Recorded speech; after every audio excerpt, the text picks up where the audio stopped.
تو حضور علیہ السلام نے آخر میں فرمایا کہ میں تمہیں سارے معاملات کی جڑ ہی نہ بتا دوں، خلاصہ ہی نہ بیان کر دوں؟ قلت بلا یا نبی اللہ، میں نے کہا اے اللہ کے نبی کیوں نہیں؟ فاخذ بلسانہ، حضور نے اپنی مبارک زبان کو پکڑا، فقال، اور فرمایا، کف علیک ھذا، کہا اس کو روک لے، اس کو کنٹرول کر لے۔ تو کہتے ہیں میں نے کہا اے اللہ کے پیارے محبوب صلی اللہ علیہ وسلم، جو ہم باتیں کرتے ہیں اس سے بھی مواخذہ ہوگا؟ یعنی عمل پر تو پکڑ ہوگی، لیکن جو ہم زبان سے بات نکال دیتے ہیں تو کیا اس بات پر بھی مواخذہ ہوگا؟ تو حضور علیہ السلام نے ارشاد فرمایا کہ لوگ منہوں کے بل یا ٹھوڑیوں کے بل جہنم میں ڈالے جائیں گے، یہ ان کے بولے ہوئے بولوں کی وجہ سے ہوگا، ان کی زبان کی کمائی کی وجہ سے ہوگا۔ تو اپنی زبان کی حفاظت کرو تو جنت کا داخلہ مل جائے گا۔ تو گویا زبان کی حفاظت سے لے کر کے اللہ کے حضور سجدے تک اور اللہ کی عبادت تک، یہ ہے وہ نصاب جو جنت میں جانے کا ہے۔ اللہ ہم سب کو 5 گانا باجماعت نماز کی توفیق دے، اللہ ہمیں توفیق حج کی نصیب کرے، اللہ ہمیں رمضان المبارک کے روزے رکھنے کی توفیقات سے مالا مال کرے، اللہ اپنی راہ میں جد و جہد اور جہاد کی توفیق سے مالا مال کرے، اور اللہ ہمیں ہماری زبان کی حفاظت کی توفیق دے تاکہ ہم خیر کی راہوں کے مسافر رہیں۔ کچھ لوگوں کی عادت ہوتی ہے کہ وہ بہت زیادہ چیخ چیخ کے بولتے ہیں اور بلند آوازی سے گفتگو کرتے ہیں۔ یہ عادت بچپن سے انسان کے اندر پیدا ہو جاتی ہے، پھر آہستہ آہستہ آہستہ آہستہ یہ زندگی کا حصہ بن جاتی ہے، پھر وہ اپنے آپ کو روکنا بھی چاہے تو روک نہیں سکتے۔ اس لیے بچوں کو اس سے منع کر دینا چاہیے کہ وہ چیخ کر نہ بولیں، چلا کر نہ بولیں، درمیانی آواز سے گفتگو کریں۔ تو کہا اپنی آواز کو پست رکھو، اور یہ ممبر و محراب کے مالکوں کو بھی خاص طور پہ اس بات کا بہت خیال رکھنا چاہیے کہ ان کی آواز لوگوں کے کانوں پر بوجھ نہ بنے۔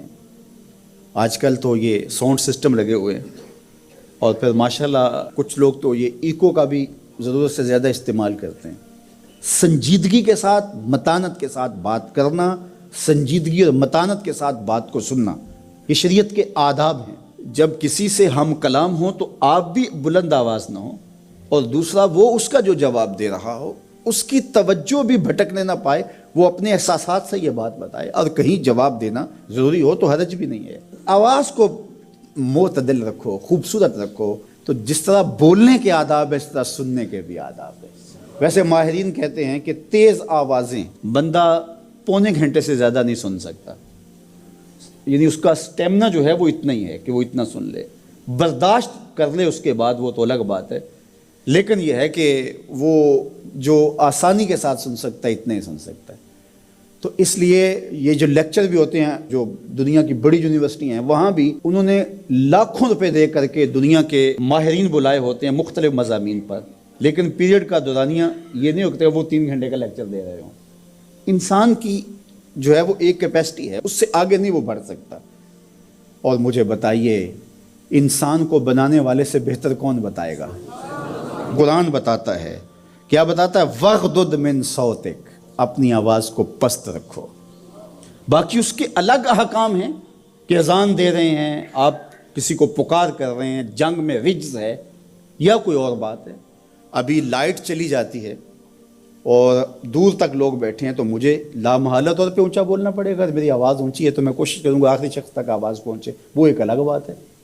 لیکن اب یہ آواز ایسے ہی سب تک پہنچ رہی ہے۔ تو ان آداب کو جب ہم سمجھتے نہیں ہیں تو اپنی بات کو اچھی، کچھ لوگ سمجھتے ہیں کہ زور سے بولیں گے تو لوگوں کے اندر بات اترے گی، ایسا نہیں ہے۔ بات زور سے بولنے سے نہیں اترتی، بات دلیل سے اترتی ہے۔ رومی علیہ رحمہ فرماتے ہیں کہ بادلوں کے گرجنے سے نہیں، پھول کھلتے ہیں بارش کے برسنے سے۔ تو بارش برسے گی تو پھر پھول کھلیں گے، بلکہ وہ جتنی آہستہ آہستہ برسے گی اتنی ہی جذب ہوتی چلی جائے گی۔ سہج پکے سو میٹھا ہو۔ اس لیے اپنے لہجوں کو خوبصورت بھی بنائیے، اپنے لفظوں کا انتخاب بھی اچھا کیے، اور اپنی آواز کو پست بھی رکھیے، لوگوں کے کانوں پر آپ کی آواز بوجھ نہ ہو۔